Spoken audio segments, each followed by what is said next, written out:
Because I'm going to watch my first Shanghai basketball match ever in 8 years. I don't know if that sentence even makes sense, but basically I'm gonna go to a basketball game in Shanghai. I'm going to see with Devin just right here. Devin has been going there for quite some time now. He's been going to pretty much every game of the season. He's became a super fan.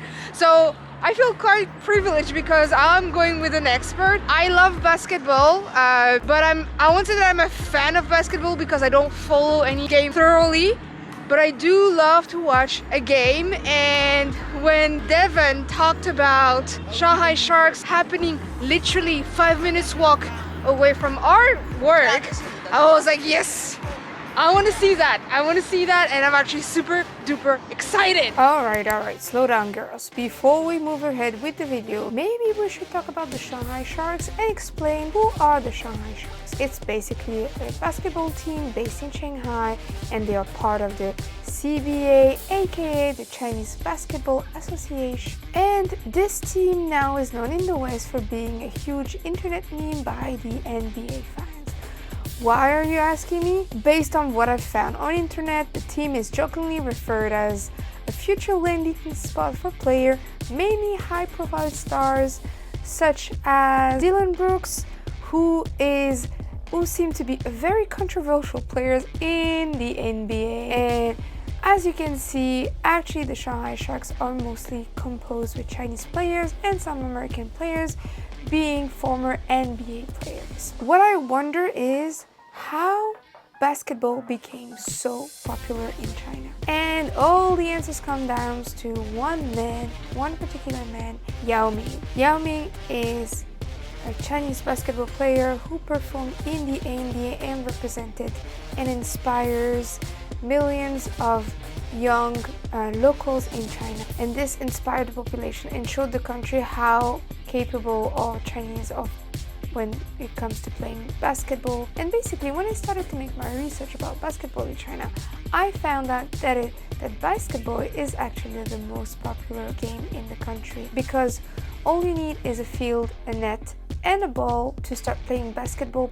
China has become one of the biggest worldwide market for the NBA, as over 800 million Chinese watch and appreciate basketball. Alright, now that we have a better idea of who are the Shanghai Sharks, why basketball is so popular in China, and what is the CBA, let's get back to the video. And thanks to Devin, we got amazing seats.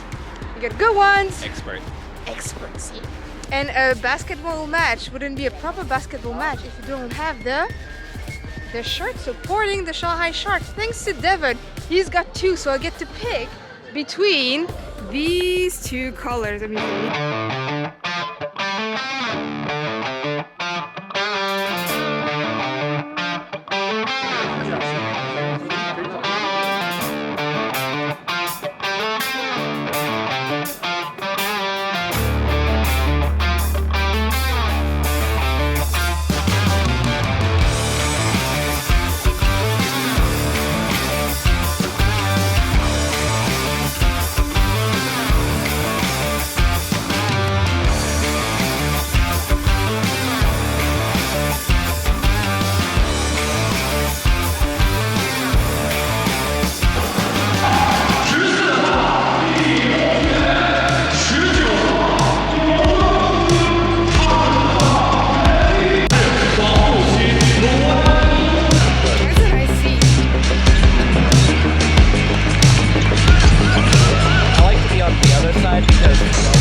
I enjoyed it. It was okay. I think like I'm not an expert, but you can feel the difference from like I would say a Western basketball game to a local one. The vibe in the crowd is definitely different. There were a lot of like quiet moments. I don't know if you guys will be able to hear us, but like yeah, there were a lot of quiet moments, and like I would say I've been to, like I said earlier, to football match, to handball match, and usually like you get excited by the vibe and the ambience because those kind of games are all about that, and that was a little bit missing. But overall, I would say you can see who are the like well trained and who are not, and for me, watching this game felt like watching like, I don't know, like a high school game, you know? Gave me that impression. I always think of college. Yeah, college, yeah, maybe games a college. lot, yeah. I haven't watched any college game, but like I think it does remind me of this game, like this kind of vibe. So I think basketball is like the most popular sport in it China. is, right? It is. Well, lots of work ahead to compete against NBA, but they're actually like in the Shanghai team. There is a former NBA player, and his name is Eric Bledsoe. Eric Bledsoe. There you go. Thank you. And when he plays and he's got the ball, when he's running, you can feel the difference. Like you can see the difference. You're like, okay, wow, that's how an NBA like player like plays. Like you can really see the shifting difference. Definitely. But yeah, we can definitely see the difference. But my first time watching a game in China, and it was fun. Thank you again, Devon, for the invite. It was really cool. And yeah, now it's time to go home.